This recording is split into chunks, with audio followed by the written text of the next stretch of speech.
Mark సువార్త మొదటి అధ్యాయము. యోహాను సందేశము. దేవుని కుమారుడు యేసుక్రీస్తు సువార్త. యెషయా ప్రవక్త వ్రాసిన విధమున, ఇదిగో నీ మార్గమును సిద్ధమునర్చుటకు నీకు ముందుగా నా దూతను పంపుచున్నాను. ప్రభు మార్గమును సిద్ధమునర్పుడు, ఆయన త్రోవను తీర్చిదిద్దుడు అని ఎడారిలో ఒకడు ఎలుగెత్తి పలుకుచుండెను. ఆ ప్రకారము పాపక్షమాపణ పొందుటకు ప్రజలు హృదయ పరివర్తనము అనడి బాప్తిజమును పొందవలనని ఎడారి అందు యోహాను ప్రకటించుచుండెను. యూదయ దేశస్థులందరూ యెరూషలేము పురవాసులెల్లరూ ఆయనను సందర్శింపవచ్చిరి.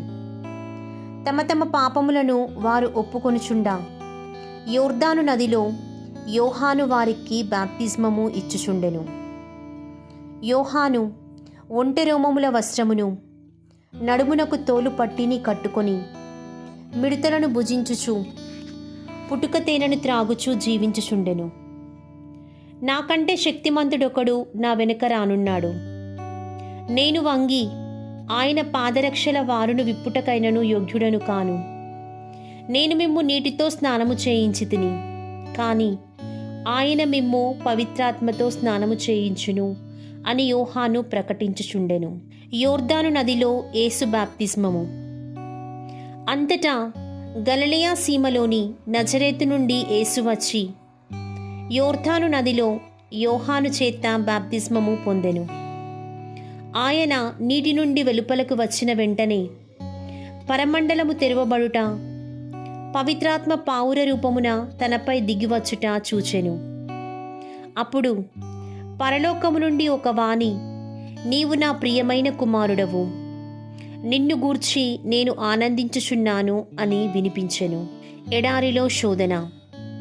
వెంటనే పవిత్రాత్మ ఆయనను ఎడారికి తీసుకొని పోయెను. అచ్చట ఆయన సైతానుచే శోధింపబడుచు 40 దినములు మృగముల మధ్య జీవించుచుండెను. దేవదూతలు ఆయనకు పరిచర్య చేయుచుండిరి.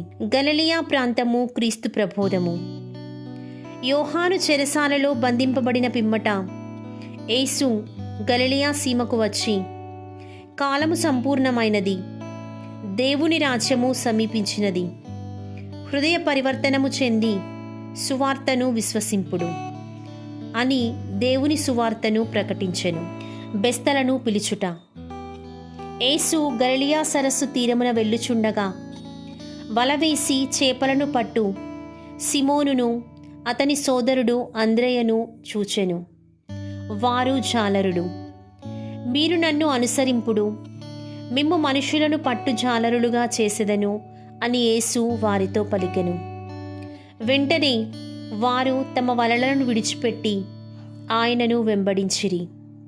అచ్చట నుండి యేసు మరికొంత దూరము వెళ్ళి పడవలో వలలను బాగు చేసుకొనుచున్న జెబెదాయి కుమారుడగు యాకోబును అతని సోదరుడగు యోహానును చూచి వెంటనే వారిని పిలిచెను.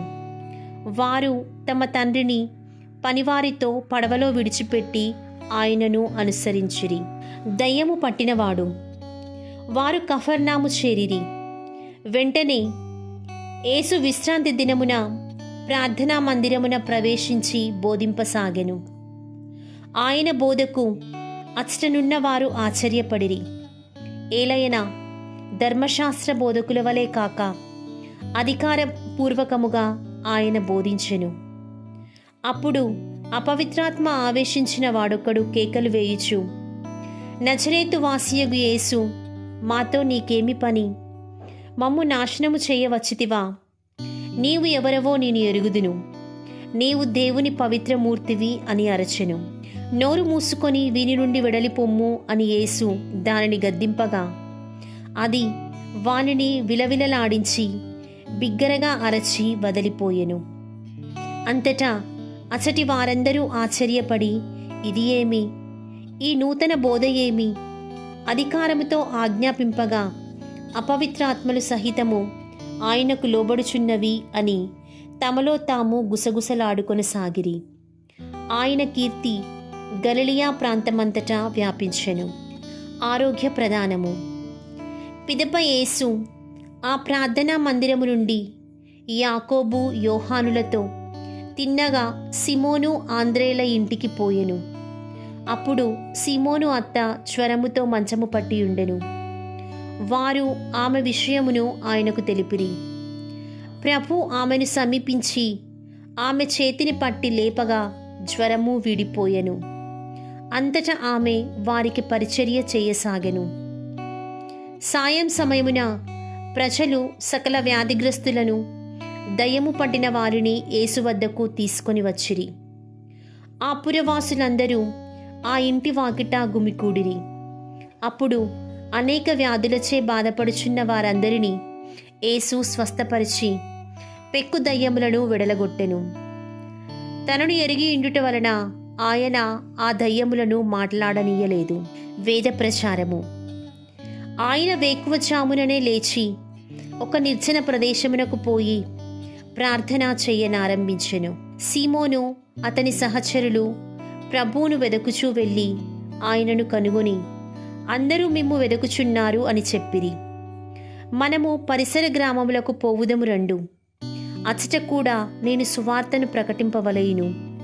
ఇందుకొరకే నేను బయలుదేరి వచ్చి తిని అని ఆయన వారితో చెప్పెను.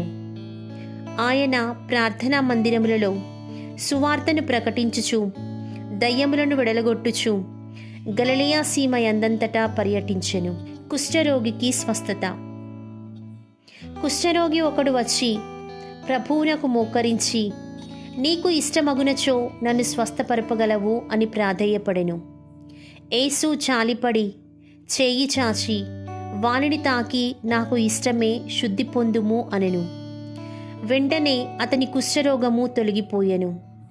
అతడు శుద్ధుడయ్యెను. యేసు అప్పుడు, నీవు ఈ విషయమును ఎవరితోనూ చెప్పరాదు అని గట్టిగా ఆజ్ఞాపించి, నీవు వెళ్ళి అర్చకునకు కనిపింపుము. నీ స్వస్థతకు నిదర్శనముగా మోషే ఆజ్ఞానుసారము కానుకలను చెల్లించుకొనుము అని వానిని పంపివేశెను. కాని వాడు పోయి ఈ విషయమును మరింత ఎక్కువగా ప్రచారము చేయసాగెను. అందువలన యేసు ఏ పట్టణమును బహిరంగముగా ప్రవేశింపలేక నిర్జన ప్రాంతమునకు వెళ్ళెను. కాని నలుదెసల నుండి ప్రజలు ఆయన యొద్దకు వచ్చుచుండిరి.